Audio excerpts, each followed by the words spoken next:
Hey, it's Crafty Carl here on a Sunday afternoon.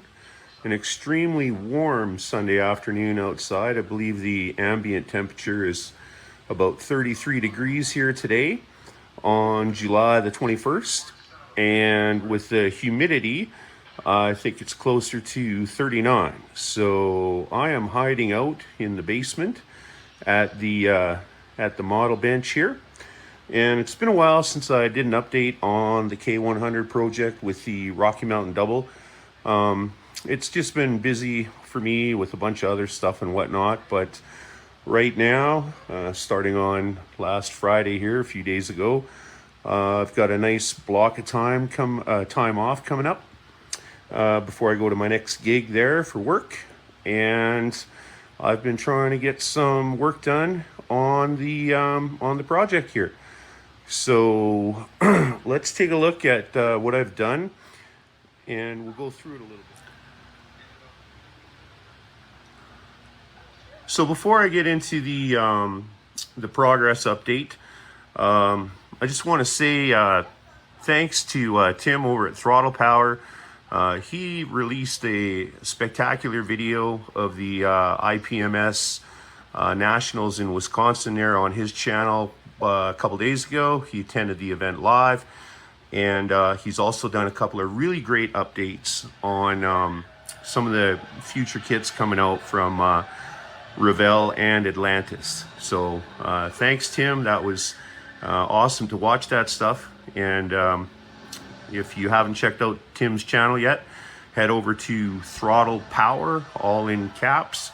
And he's got spectacular footage of all kinds of modeling stuff, and then of course real drag racing action too, especially with the Southeast Gassers Association there. So, and yeah, let's dive into this Kenworth here a little bit. You'll see that I got some body work going on top of the cab here. There was a few issues I had in here. I had a little bit of a mark in there that I wanted to fill in with some putty and fix that. And then on these Kenworth kits on the cab over, just like the real truck, they have this raised portion here where the horns go. This is only going to get one horn. And again, I don't know if this is completely accurate or not, but I wasn't going to use the other horn, so I didn't want this raised portion here. So I got rid of it, and yeah, I'm going to fill that in. So, oh, and what do we got going on the tube here? Pardon the light there, but that's my all-time, one of my all-time favorite car movies, Dirty Mary, Crazy Larry. And if you've never seen it, it's an old one from '74. Check it out. It's got an awesome 66 Impala in there. They're just highballing down some country road. And one of the most famous Dodge Chargers ever, the '69 Dodge Charger with the yellow paint job and the black racing stripes. So anyways, really good stuff to have rolling in the background while I try and get some more work done on the Kenworth. But let's see here. I'm just going to move it a little bit. So you'll notice that there's a piece of tape right here, and the grill is in. It's not glued.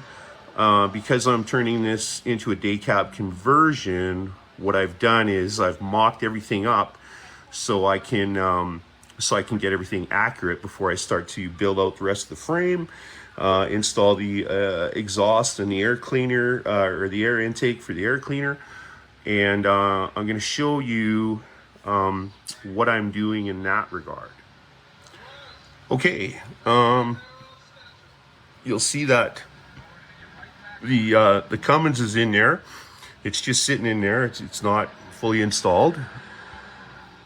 And on top of the engine, holding the cab up, is this the battery for the battery box there. So yeah, the seat's really getting to me. I'm a little bit shaky here, so I'm going to try and keep everything in check or whatever. But you'll see that what I did was instead of going into it while I did it, I took the grill and I taped the grill in, and then I took the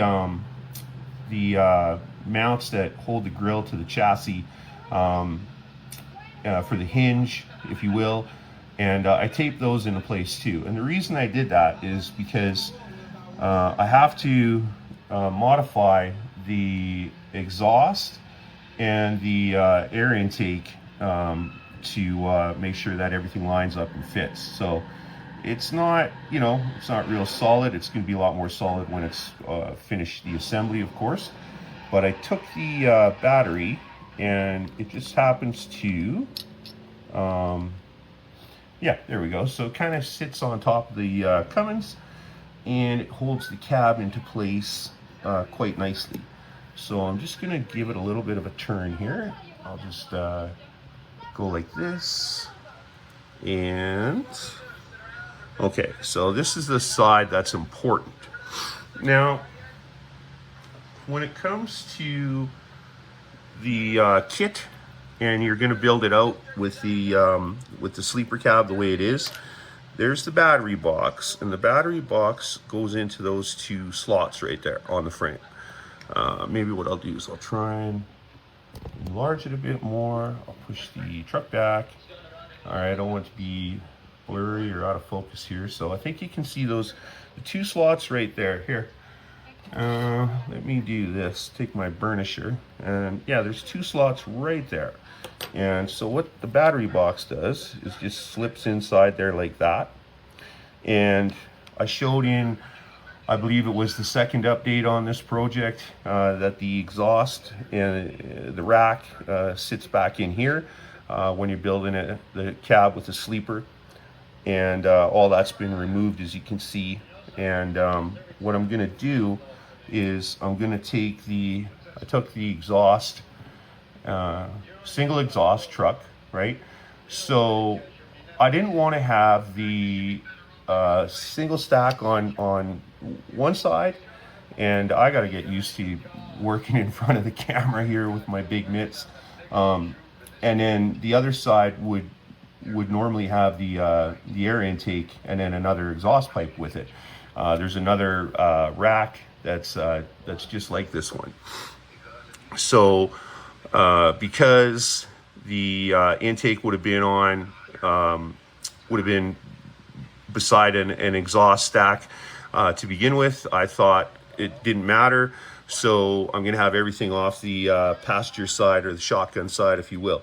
So what I do is I take the rack and I put it in there, and I can measure that it's nice and tight to the cab, with enough room for the cab to still tilt.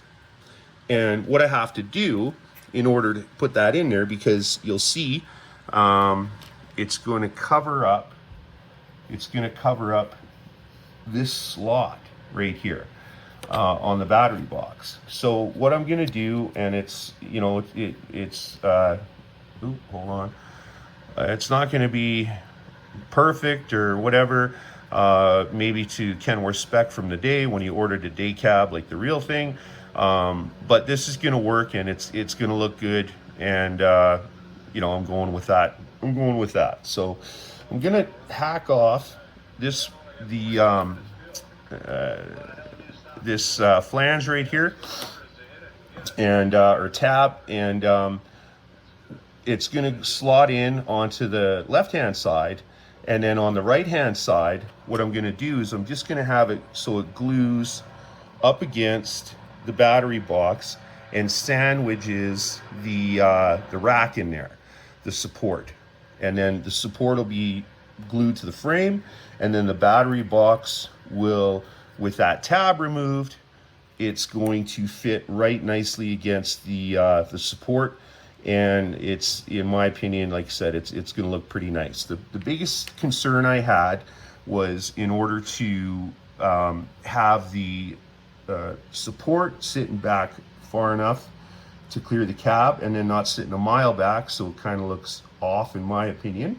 Yeah, it's just going to sit like that, and to me that's going to look really, really nice. So With that being said, I'm gonna leave that stuff alone right now. Now on the cab here, uh,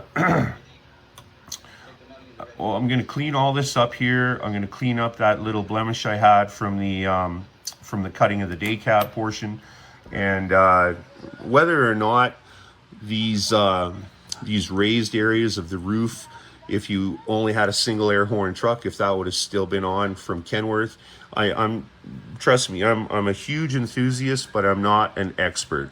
So I don't have all the history memorized, and I don't do a lot of research on history to put it through into the video. I do my own research so I can just see what looks good. I looked at a lot of pictures of day cabs, and I'm happy with the way that mine's come along on track there. So the other thing is that the just let me get it here. It's very, very warm. Now that there you go, for not exactly planning that ahead 100%. I thought I could use that. That's the cab support that would sit on the frame, and then these parts of the cab right here. Let's just see here. I'm just going to enlarge it a bit. Now, these little notched areas right here and right over here is where the support sits in there.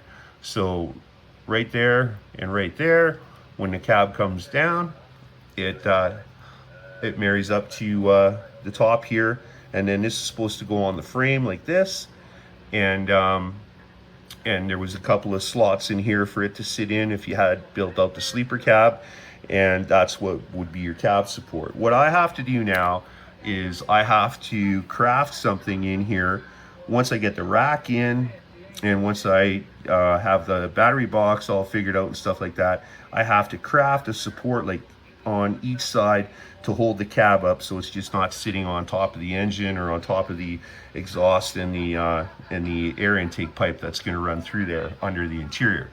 So with all that being said, I looked at, like I said, a bunch of pictures, and I saw different ways that the cab sits on the supports for a day cab.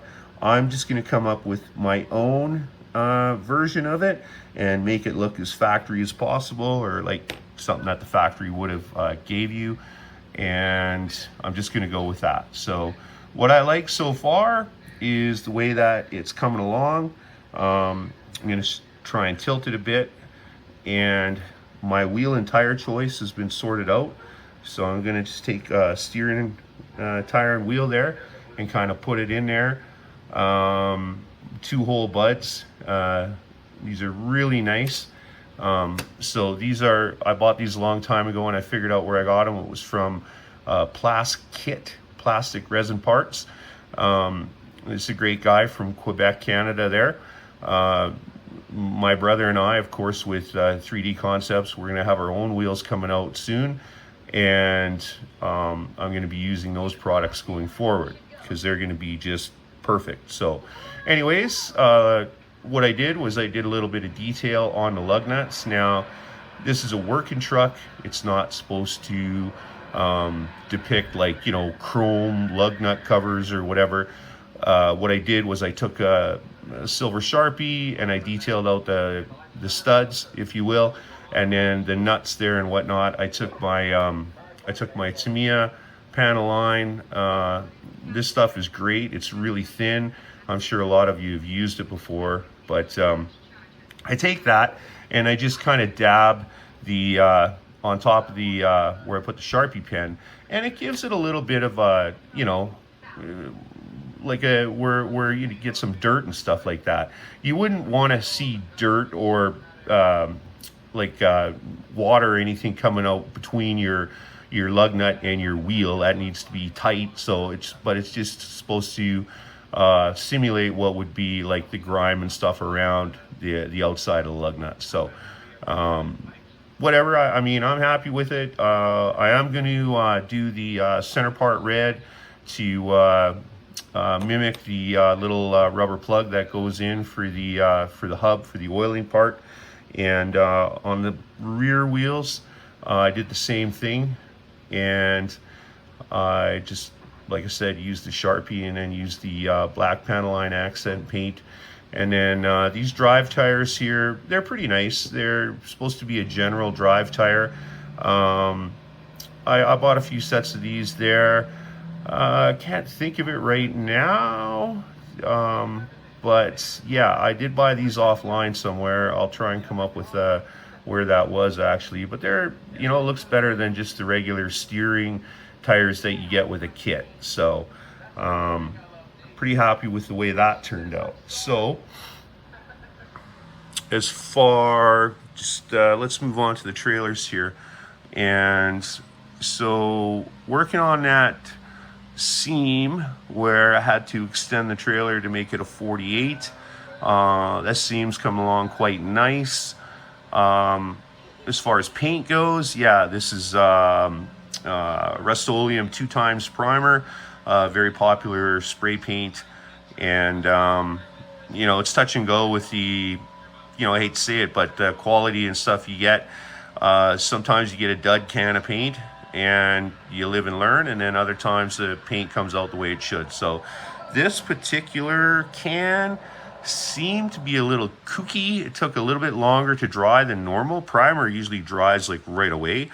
But you know, we dealt with it here, and I'm going to use a different primer for the final primer, which is Duplicolor, and it's their scratch filler primer. It's a little bit lighter.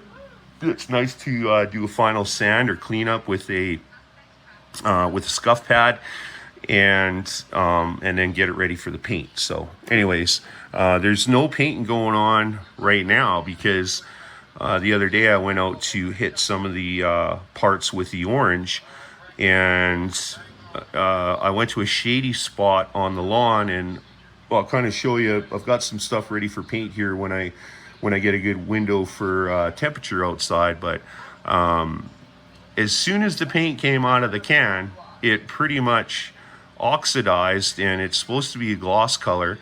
And when it hit the parts, it was flat immediately. It was pretty much dry. And so I planned on hitting everything with a satin finish after anyways, so the truck doesn't look shiny. Like a working truck, you know, wouldn't be too shiny. But yeah, long story short on the paint, anything between Duplicolor and Rust-Oleum is what I've been using. I'm going to show a little bit of the painting procedure outside one day when I can have somebody kind of stand behind me and film what I do. It's basic though. I mean, I have all the parts on cardboard, and I hold the can back far enough and spray everything, and then bring the cardboard in, let it dry, and away we go, right? So, but getting back to the lead trailer here, let me just arrange things. Move the tractor out of the way. Move the trailer back in a little bit. So a normal trailer, like if you look at the Coca-Cola beaded side panel from AMT there, the Fruhoff, you would know that there's a marker light here, and then there's a marker light up on the front, and then there would be one basically in the middle of the trailer. Now somewhere in here is about the middle. So hindsight, thinking about getting the trailer sectioned, glued back together, and looking square and everything, I wasn't thinking ahead enough to think about these clearance lights. So now the position is, I'll just move the camera back a little bit. So now the position is correct at the back, and then on the lead, it's correct at the front. Now this one's a little bit too close and probably shouldn't even be there at all. And then, like I said, this is about the middle of the trailer. This one, like I said, in hindsight, what I should have did was between the rivets and everything, so you could keep it smooth, is I should have sectioned that out and then put a piece of just flat styrene in there and sealed that up. And then take that light and put it in the center, section this part out, and then put that cut out and get the light in the center, and then do the body work, and away we go, right? You know, I was on the fence as to whether I was going to fix up the cab or not, and my OCD kicked in like it always does, and I'm just like, yeah, no, we got to fix it. So chances are, sorry to say to myself here, is that I'm probably going to have to work with this now, with the trailer together. I think it's achievable. If anything, I can take another light from a piece of the pup that I sectioned out and just cut that out, cut the centerpiece out, mold that in, and then just get rid of these bezels and fill that in and just, you know, call it a learning experience, right? I do plan on building some longer trailers again, and going forward, it's going to be, hey, remember the Rocky? Yeah, okay, well, let's get the lights sorted out first, right? So the other thing with that is so the roof seam is back here, and I did get crafty with how I was going to dial all that in. Where I sectioned the side panels was up here. So, you know, you can't really see it. I mean, if you look close enough, this side worked out really well. And what it is it's right in here. So that's where I cut it, and right up around here and stuff like that. You know, I sand everything flat and smooth on a piece of glass with the sandpaper to get it, you know, perfectly flat. And there's a little bit of a seam in there. Now I'm thinking another shot of primer and a shot of paint, and you're not even going to notice it. I mean, from there, it looks pretty good. It's hard to work with because the rivets, and then of course the beaded side panel portion of the trailer. But to not have the roof cut in the same spot, I went back here in case it doesn't come out 100% perfect, which, I mean, I'm pretty sure I can get it there. I don't think I'll put the final shot of silver paint on it or aluminum paint until I do get it perfect. And this is actually working out good. This worked out a lot better than the 53-foot Cataliner I built, which was that was a really difficult build because I believe it was 24 pieces, the Cataliner. And I'm going to put a picture in right here.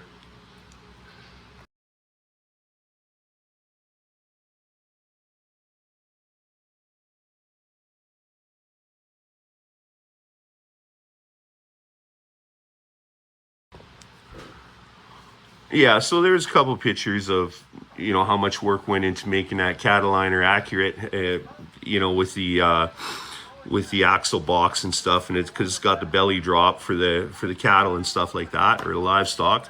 It's the Wilson livestock van from AMT. It's a really nice kit just on its own, but anyway, getting back to the 48 van trailer here, this roof is smooth, whereas the Cataliner had a row of rivets, and instead of taking those rivets and sanding them all off, which I did, but I didn't take the Archer rivet detail decals and, you know, spend a whole fortune to put a line of rivets back on it. I just smoothed it out, painted it, and called it good, and you can't see my seam anywhere. To me, it looks great, and so I went with that. And you know, a lot of people really like that model, and like I said, in my opinion, it turned out awesome. So let's take a quick look at the pup.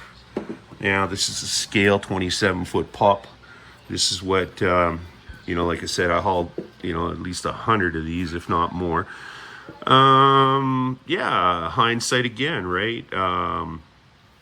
There's the marker light, and so the back is good, but that marker light is, you know, not right there in the corner where it should be.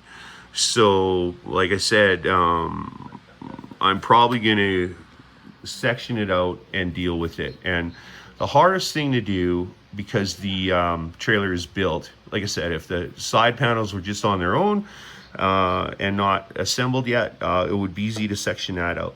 This cut here is the hardest, right? The one across the top. These two, pretty easy to get cut while it's built like this, but the one across the top is going to be hard.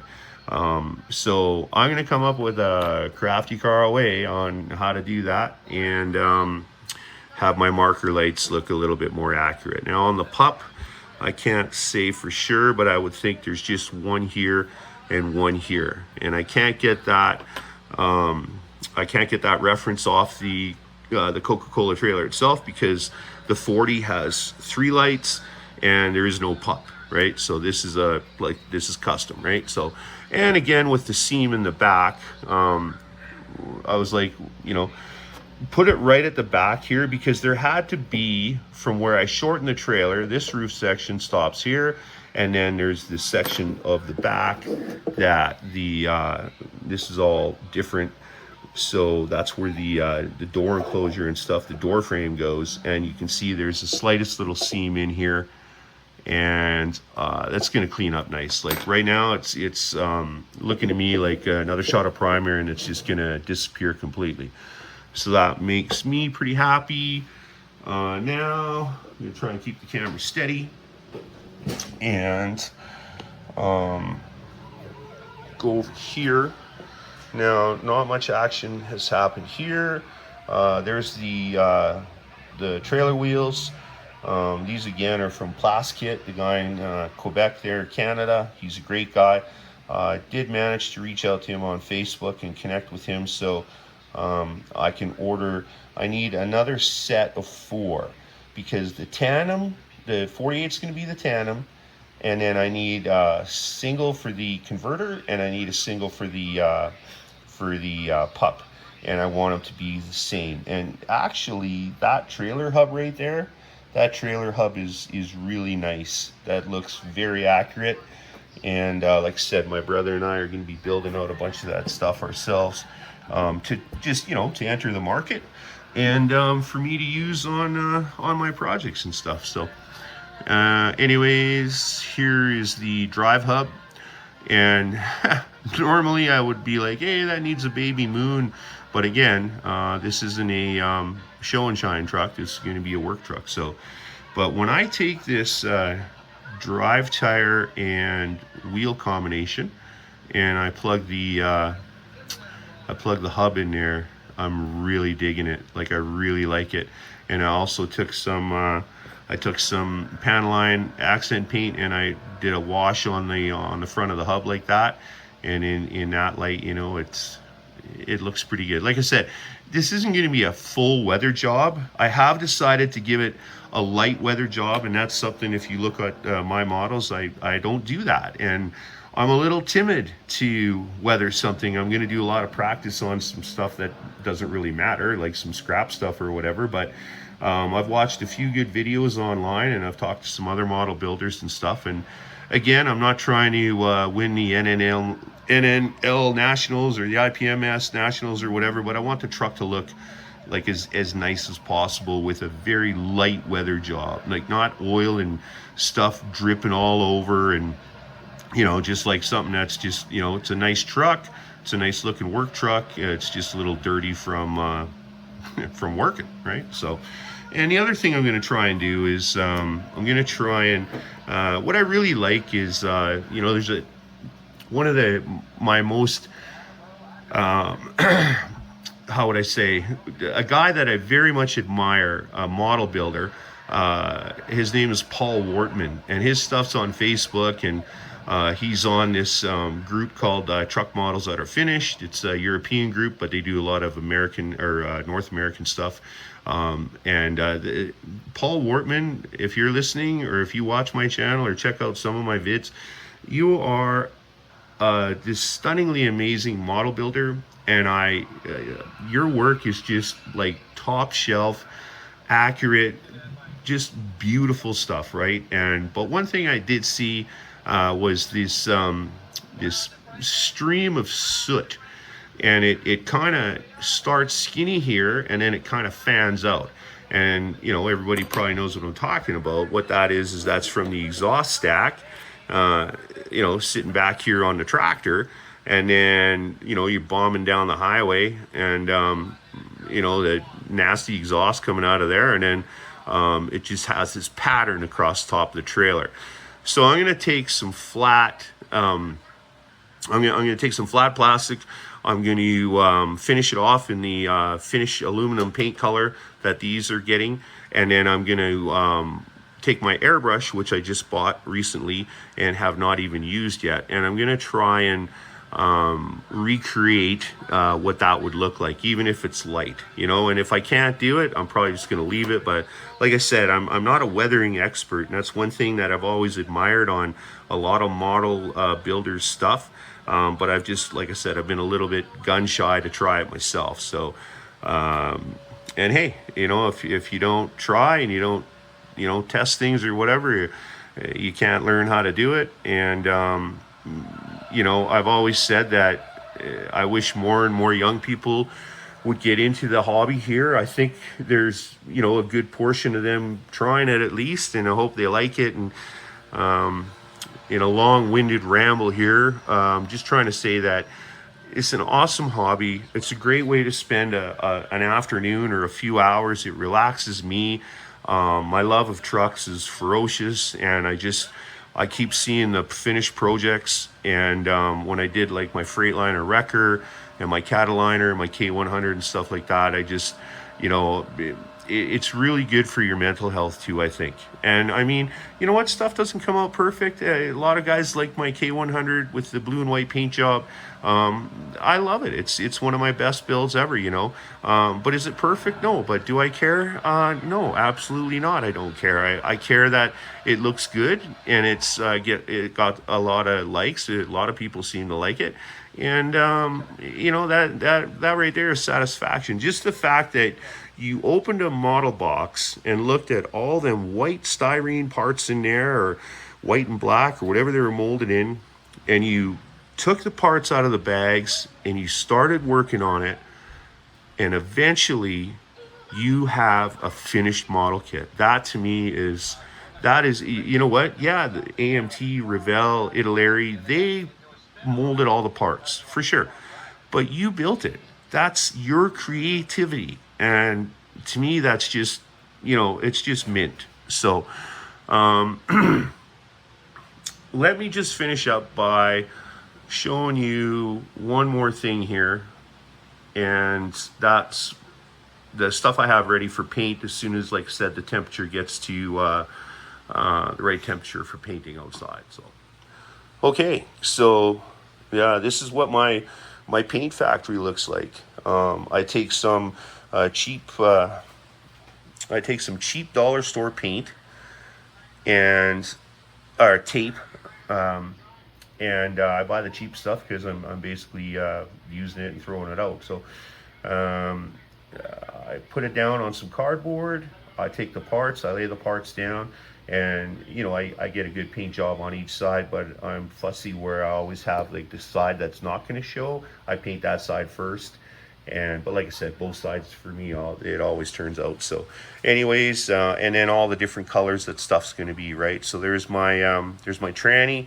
It's going to be red, which was a common color for Spicer transmissions. I like to do my steering boxes in a blue color that I saw on one rig. And you know, maybe not every truck has a blue steering box. I mean, a lot of stuff would be black, right? But I like to put some color in there. So anyway, my air brake pots, which I like to do in it's like an anodized gold on a real truck. Some of the older stuff would have been silver maybe, or I don't know. I go with a lot of the same color themes or color choices for truck parts. The rest of my Cummins gear, which is getting the Cummins beige. That's going to be my black stuff there. And then the diffs built out with the backing plates in there, but not the slack adjuster arms for the brake pots. Those are going to have to be primed and then put into to the orange. So, and the other part I want to show you on the frame real quick, instead of pausing the camera and then restarting it, I'll just go, is that I strategically build the frame, and I assemble, like I have the cross members turned upside down when I paint them, so the inside part's painted, and then I have the outside primed, of course, but I don't paint it. I assemble it. I scrape all the areas so the glue's going to stick really good. And one thing I've learned a lot with these Kenworth frames is they're very difficult to build, in my opinion. Like, they're not like so difficult that I'm not trying to say, hey, don't buy it, don't build it, or don't try and give it a go. But when you mount the axles on here, it's finicky, right? So I'm just going to take one of the supports. So there's 8 of those, right? It's this. Hang on, sorry. I don't know why that's not coming in here. What are we doing? There we go. That's the support. There's 8 of those that sit on the walking beams there. So basically 2 per side per axle. So 4 altogether per axle, but 2 per side. And then you got to get them lined up. And you gotta then take the axles and slide the axles, sit the axles into the top here, and then AMT on the instructions, they say you gotta tilt back the support a little bit, like just a few degrees, which would have the right driveline angle for the drive shafts. So what I learned on the mixer is that I painted a lot of stuff complete. And then I went to assemble it, and you got to do a lot of glue scraping and whatnot, and then to get things to stick nice, and then it was just a lot more difficult. So, and it's a good thing that was a recent build, the Kenworth mixer. This is the exact same chassis, so I learned a lot from that one. And you can see that part of these, maybe the cab's going to fall off of the engine, but I taped over where these are actually going to glue on there. So I just want, my biggest thing is that models are clean, but they're solid too, right? So I mean, I use a whole assortment of different glue products here, and I still use the stringy testers stuff. I'm just very picky about where I use it. And this Plastruck, I don't know if anybody else has used it here, but that's just, that welds stuff together, styrene, like, man, it's just a really good glue. So anyways, that being said, here's the interior tub. I had to cut it down, doing some putty on the back or on the bottom side, which, you know, you're not going to really see anyways, but if you ever flip the cab, you will. So I just wanted to clean all that up. The seam didn't quite work out for joining because it's a little bit different, open or wider in here where the shifter box is. Yeah, so I cut out the back panel for the rear window, which the cab didn't come with the rear window, and obviously I got mine in there. And yeah, so I mean, I'll just leave it at that now. I just wanted to get some kind of an update out there, and maybe I shouldn't have called it how I build it, because, well, I mean, I guess what I'm trying to say by that is I don't necessarily show all the filing and the gluing and stuff like that. What I'm trying to show is just the important parts to me, is to like to figure all this out, right? So it actually looks good. And the rest of it, it's like however you want to sand your parts, however you glue them, however you get them ready and stuff like that. This is just how I do it. And I like to mock a lot of stuff up before I actually final assemble it, and then I know that everything's going to look nice when it's done. So on that note, thanks as always for tuning in. I certainly do appreciate all the views and everything. And if you hit that subscribe button, I'm trying to grow the channel now, which would be great. And yeah, moving forward, hopefully on the next update here, we're gonna have the cab all finished up with body work and the frame painted out, and a lot more progress on there. Maybe the wheels even tied into it too. So, but keep on building those models.